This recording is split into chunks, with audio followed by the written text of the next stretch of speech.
Hello learners, welcoming you all again in my YouTube channel #Inspire to Aspire। हमारे channel का उद्देश्य ही है कि अपने लक्ष्य ऊंचे रखो और उन ऊंचे लक्ष्यों को प्राप्त करने के लिए ऊंची उड़ान उड़ो। हमारे चैनल का जैसा कि नाम है #Inspire to Aspire, हम आपको प्रेरित करते हैं कि आप अपने उन ऊंचे लक्ष्यों को प्राप्त करने के लिए दृढ़ प्रतिज्ञ हो जाओ और डिटर्मिन होकर अपने लक्ष्य की ओर बढ़ने लगो। तो चलिए स्टूडेंट्स, आज जो टॉपिक हम डिस्कस करने वाले हैं वो है लर्निंग इन्वायरमेंट। डियर स्टूडेंट्स, आपको मेरे वीडियोस पसंद आ रहे होंगे तो आप उसे लाइक कीजिए, शेयर कीजिए और अगर आपने अभी तक मेरे चैनल को सब्सक्राइब नहीं किया है तो सब्सक्राइब कीजिए।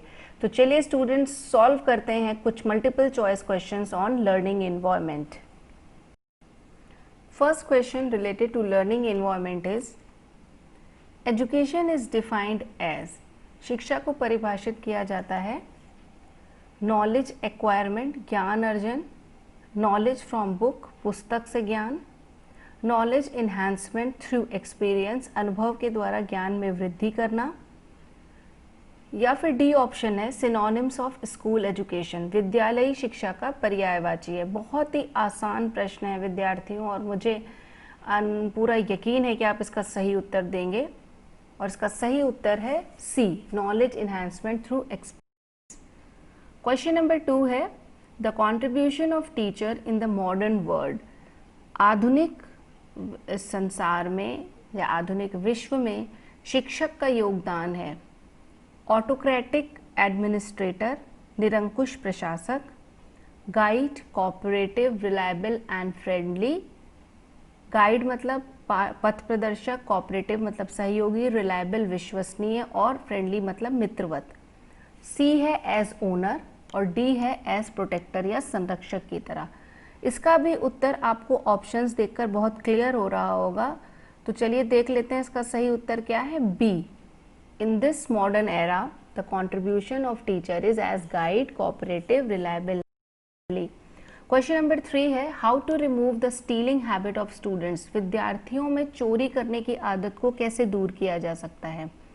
बाय रिवॉर्डिंग द स्टूडेंट्स, विद्यार्थी को प्रोत्साहित या कोई पुरस्कार देकर, बाय शोइंग एग्जाम्पल, उनके सामने कोई एग्जाम्पल दिखाकर, बाय पनिशमेंट, दंड देकर, या फिर स्टूडेंट्स को मार कर। ये भी बहुत आसान है, सी और डी ऑप्शन तो है ही नहीं, जो भी है वो ए और बी में है। इसका सही उत्तर है ए, विद्यार्थियों को प्रोत्साहित करके या पुरस्कार देकर हम उनकी चोरी करने की आदत को।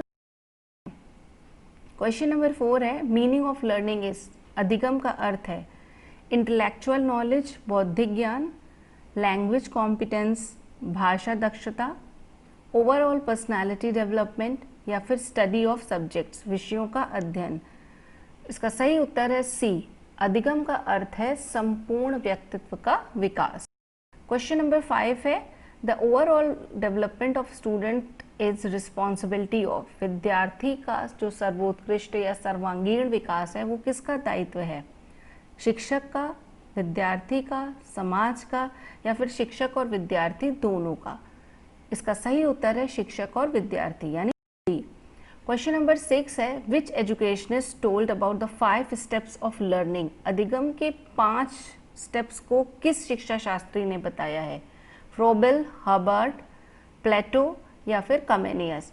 इसका सही उत्तर है बी, हर्बर्ट। आप जो अपनी शिक्षा योजना यानी लेसन प्लान वगैरह बनाते हैं, उस लेसन प्लान में भी हम हर्बर्ट के 5 सिस्टम्स या 5 स्टेप्स को फॉलो करते हैं, तो उसका सही उत्तर हर्बर्ट। क्वेश्चन नंबर 7 है what is the correct sequence of language learning, भाषा को सीखने का सही क्रम क्या है।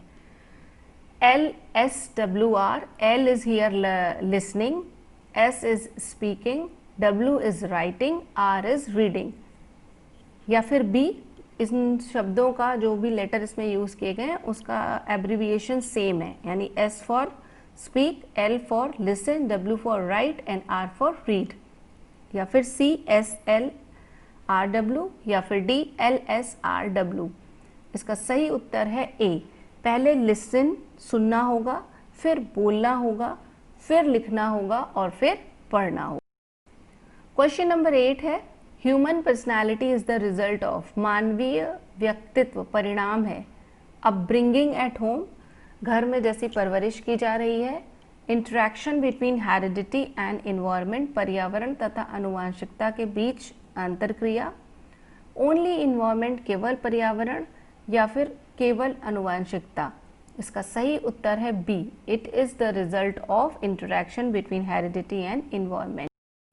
क्वेश्चन नंबर 9 है, for maintaining an effective discipline in class the teacher should, एक क्लास में इफेक्टिव डिसिप्लिन को मेंटेन करने के लिए शिक्षक को क्या करना चाहिए?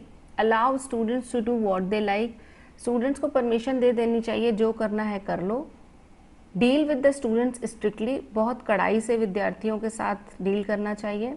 Involve the students in interesting activities, कुछ मनोरंजक गतिविधियों में विद्यार्थियों को इन्वॉल्व कर दीजिए। या फिर deal with them politely and firmly.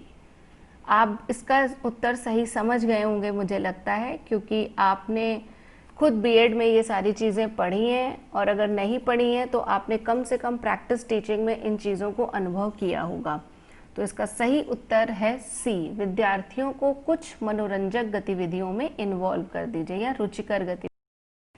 Question number 10 है आपके सामने, a good text book does not have the criteria of, एक अच्छी पाठ्य पुस्तक में ये जो निम्न ऑप्शन दिए गए हैं उसमें से कौन सा ऑप्शन एक क्राइटेरिया नहीं है एक अच्छी पाठ्य पुस्तक का? लर्नर फ्रेंडली, एक अच्छी पुस्तक को लर्नर फ्रेंडली होना चाहिए। लॉजिकल सीक्वेंसिंग ऑफ कंटेंट, विषय वस्तु का क्रमबद्ध रूप से लॉजिक रूप से सीक्वेंस होना चाहिए। हाई कॉस्ट, उसकी लागत बहुत ज़्यादा होनी चाहिए। इंटरैक्टिव लैंग्वेज, भाषा का प्रयोग अंतरक्रियात्मक रूप में होना चाहिए, मतलब प्रश्न उत्तर के संदर्भ में, जैसे पाठक पढ़ रहा हो तो उसे लगे कि लेखक उससे बात कर रहा है।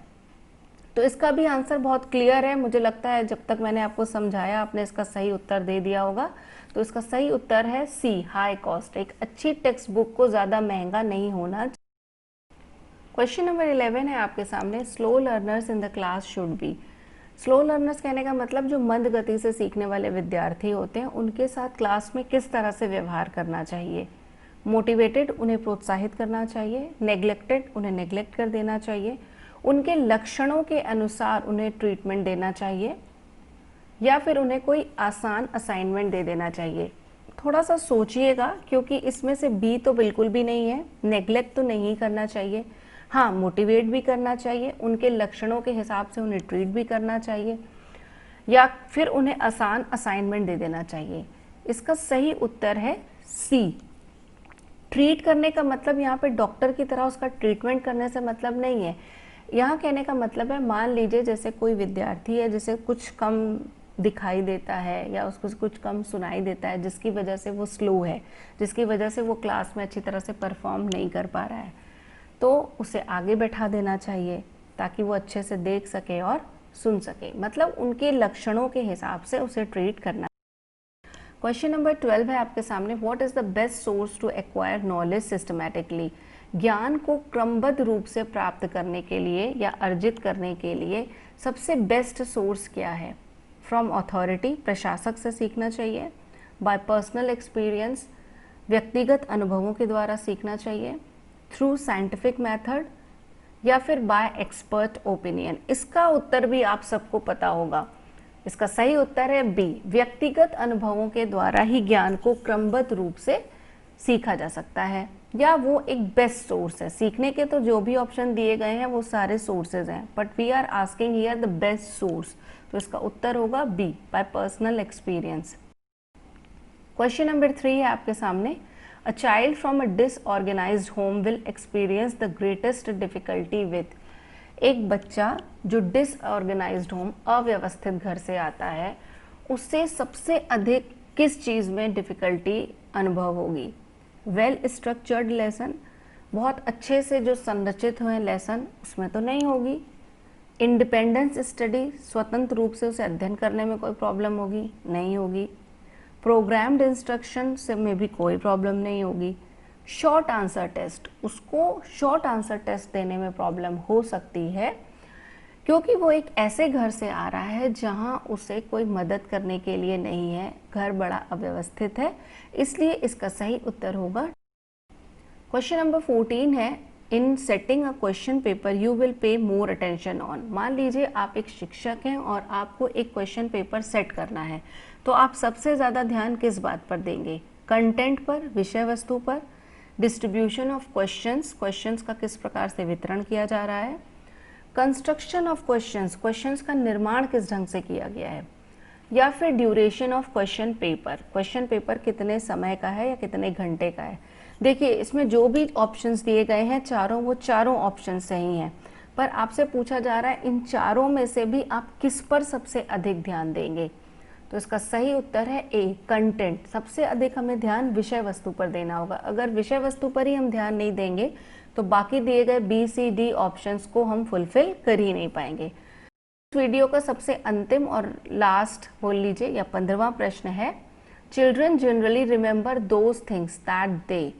विद्यार्थी अधिकतर उन चीज़ों को याद रख पाते हैं जो लर्न बाय डूइंग देमसेल्फ, स्वयं करके सीखते हैं, listen from the mouth of teacher, शिक्षक के मुख से सुनते हैं, watch on the television, television पर देखते हैं, या फिर किताबों में पढ़ते हैं।